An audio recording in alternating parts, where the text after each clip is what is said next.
Бекмамат Осмонов атындагы Жалал-Абад мамлекеттик университетинин Жалал-Абад колледжинин педагогикалык жана социалдык иштер бөлүмүнүн кыргыз тили жана адабияты окутуучусу Маткаримова Элнура Жаныбековна. Жыргагандын баары эле турмуш эмес, жылт эткендин баары эле жылдыз эмес, билебиз деп төштөрүн каккан менен билбегендер өз тилин кыргыз эмес деп кыргыз эл акыны Шайлообек Дүйшеев айткандай, кыргыз тилибизди сүйө билели. Кыргыз тили жана адабияты предмети. Бүгүнкү сабактын темасы 19-20 кылымдардагы ырчылардан Арстанбек Буйлаш уулунун өмүрү, чыгармачылык жолу. Сабактын максаты Арстанбек Буйлаш уулунун өмүрү, чыгармачылык жолу тууралуу маалымат алышат, санат-насият терми ырларын көркөм окуп талкуулашат, Арстанбектин чыгармаларынан адептүүлүк, калыстык, боорукерлик, кечиримдүүлүк сапаттарды алышат. Күтүлүүчү натыйжа: чыгармалары эл оозунда уламышка айланган акын жөнүндө билишсе, санат-насият ырларын жатташса, чыгармаларын талдай алышса.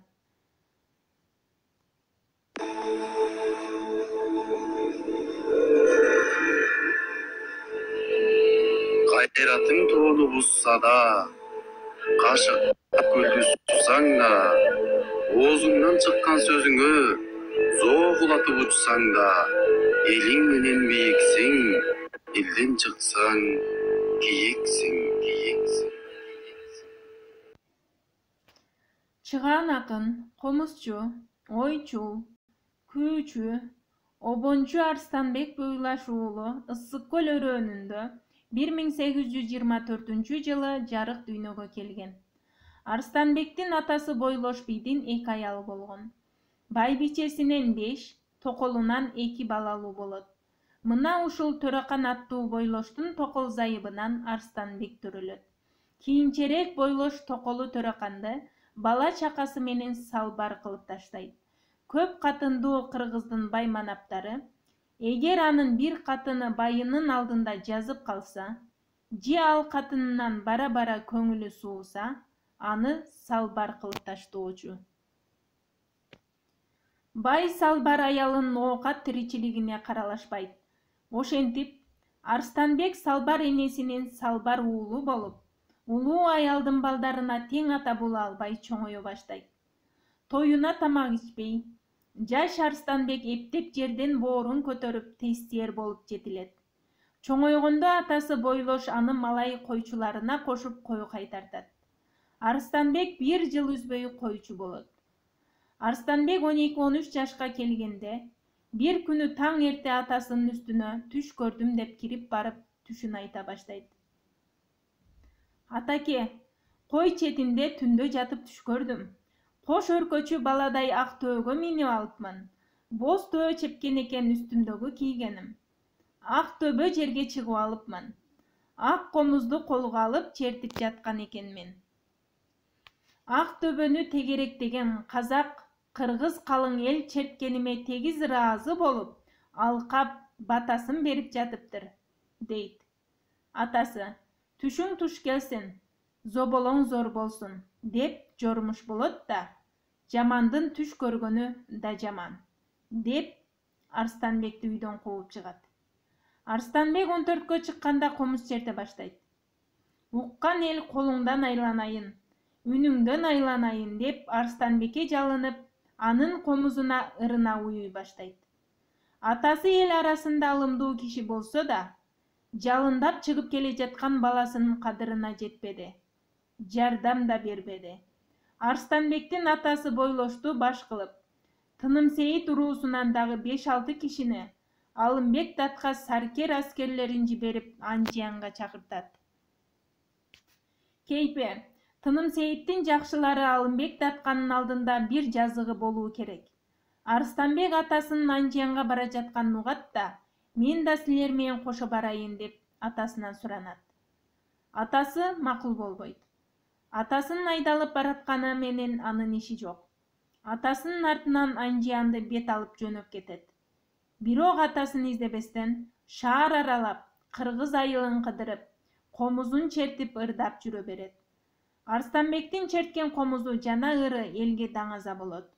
Бул кабар Алымбек Даткага жетет. Алымбек угаары менен баланы издетип таптырып алат. Ырчы комузчуларын жыйнап алып Арстанбекти беттештирет.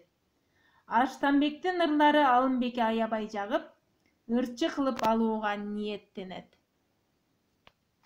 Арстанбек Алымбек Датканын жанында жүрүп, көп той тамашалардын үстүндө болот. Далай комузчу ырчылар менен беттешип жеңет. Атасын туткундан бошотуп алат. Өзү Алымбек Даткадан уруксат алып, көп олжо буйла менен элине кайтат. Эли сый-урмат менен тосуп алат. Ушундан баштап бир да той тамаша Арстанбексиз өтпөй калат.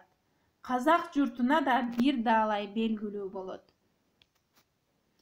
1850 жылы Арстанбек көлдөгү туугандары бугулардын чоңдорунун жанына көчүп келет. Бул кезде кыргыз эли башынан кан төгүлгөн кызыл кыргындуу күндөрдү көрөт. Кандардын башы кесилип, мен-менсинген эрлер өлүп кетет. Кыргыз жерин катын баланын ыйы, эр азаматтын үшкүрүгү басат. Ансыз эле мындан мурун чабылып, чачылган эл акырында айласыздан Россия падышалыгына айласыздан туруп берет. Арстанбек замандын ушундай түрүн көрүп туруп, Тар заман деген поэмасын ырдаган.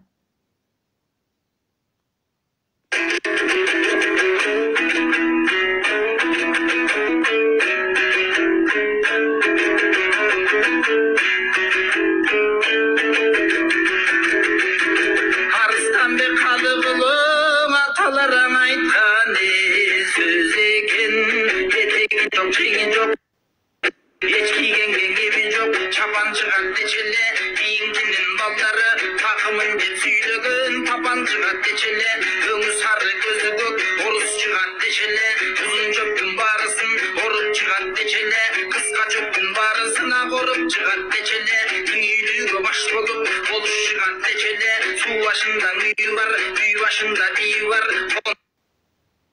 деп санаган кыйын чыгат дечеле, атасынан баласы кыйын чыгат дечеле, оңжо койгойлук күрөң ат орустан чыгат дечеле, оң кулактуу мис казан каладан чыгат дечеле, жоктун баарысына баладан чыгат дечеле, эки башы кайкайган кайык чыгат дечеле, бейил кадыр болом деп келечегин булгалап дечеле, улуу суунун баарысы чулук болот дечеле, ич атанын балдары анан улук эле болот дечеле,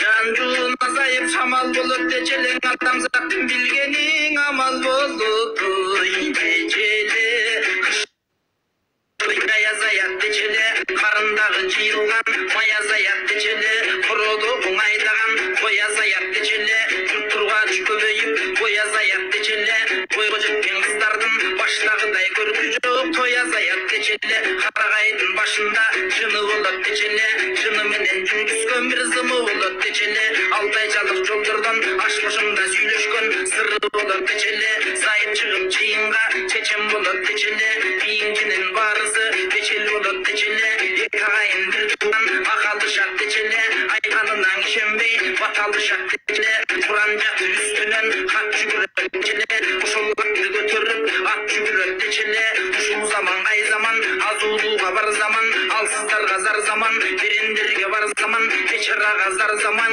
акыйкаттын айтпаган тил кыскарган тар заман, кылсаң ишиң бүтпөгөн күн кыскарган тар заман, жатсаң уйкуң канбаган түн кыскарган тар заман, заманың келди закымдап тайган такымдап, жайдын күнү чөп чыкпай такыр болот дечеле, андан кийин замана анан акыр эле болот дечеле.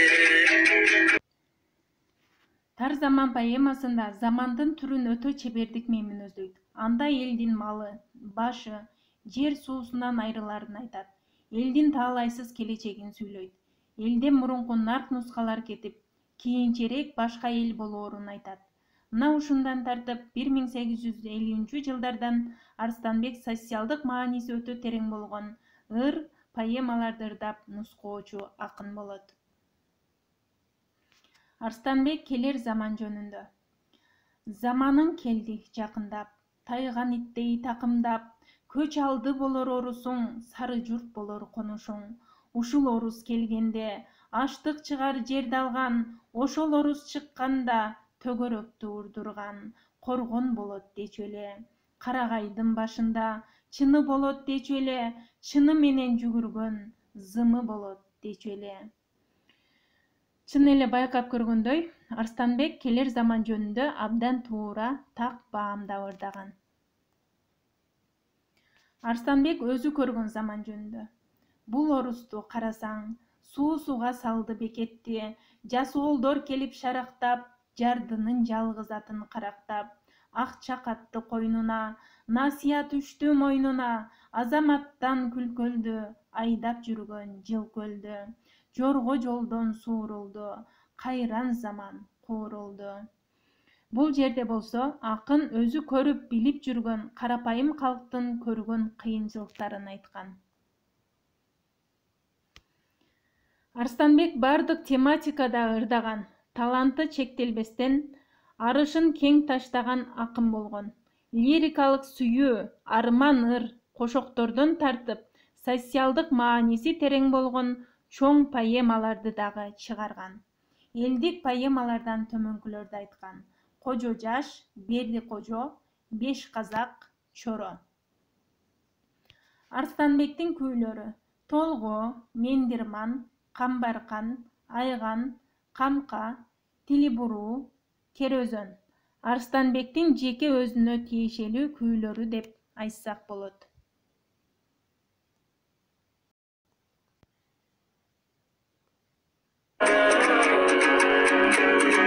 Kadırlaşkana bulutta yürmüsü Adamdı ganan adamı sağınbaz Jamandık başka düşmösen adam gılen adamı zarılbaz Yerinde güdük bulbuzu çoğun baygege çabılbaz Jo çapmasa joğulbuz jorgu kaldın yolunda Deki josun susan adama umulbuz Jalkıvadan jarıbas günügön altın tapsadan akılsız jigitte bayıbas Oruzurgu bulbusu jabırkap adamları bas sana tartıp büyümüse jakından adamı karıbas Bir tuğandan kememiz birge жүрgөн ayıldaş Tülülüktün ağayın birindi birine kadırdaş Ödüp geçsen ödürün kantem ekinceli karanı tabılbaz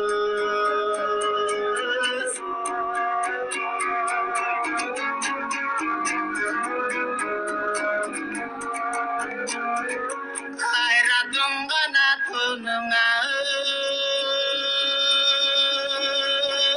Bussada Kaşığın kana gölbüne sussada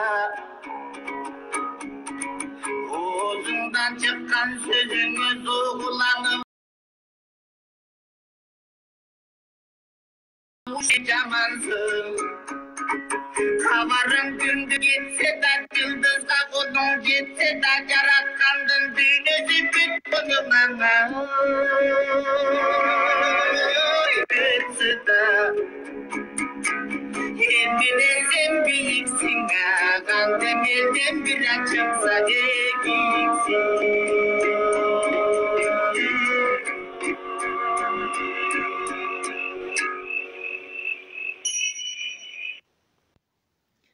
Арстанбек баш аягы болуп 500гө жакын күү черткен. Мунун ичинен бир далайы өзүнүн төл чыгарма күүлөрү. Кичинекей обон күүлөрдөн тартып чоң күүлөргө чейин черткен. Ал комузчулар менен жарышканда буту менен да чертип жиберип жеңип алчу экен. Арстанбек Буйлаш уулу 1878-жылы Нарын областында каза болуп, Ысык көлдүн тескейи Чычкан конушундагы Ташкыя бейитине коюлган. Эл ага Булбул аттуу атак берген. Суроолор. Биринчи, заманын келди закымдап, тайган иттей такымдап деген ырсаптарында акын эмнени айтайын деген. Экинчи, устар анын мизиндей оодарылган дүнүйө деген ырсаптарда акын кайсы окуяларды айтып жатат? Үчүнчү, салбар деген сөздүн мааниси. Бүгүн Кыргыздын ак тандай акыны, айтыш өнөрүнүн ээси Арстанбек Буйлаш уулунун акындык татаал тагдыры менен тааныштык. Кыргыз элинин сүйүктүү акыны, акынына айланган Арстанбектин ырлары адеп ахлак, ынтымакка чакырып турарын баамдадык. Ал бир эле төкмө акын эмес, комузчу, теңдессиз айтыш өнөрүн аркалаган акын, залкар дастанчы экенин билдиңер. Эгерде бүгүнкү теманы түшүнгөн болсоңор, 1 мүнөттүк эссе жазасыңар. Биринчи, сен бүгүн билип алган нерселердин ичинен эң маанилүүсү кайсы? Экинчи, кайсы суроолор түшүнүксүз бойдон калды? Тапшырма. Арстанбектин чыгармалары боюнча кластер жасайсыңар. Санат насият ырларын жаттайсыңар. Тар заман чыгармасын окуп, анын маанисин түшүнүп келесиңер. Көңүл бурганыңыздар үчүн рахмат.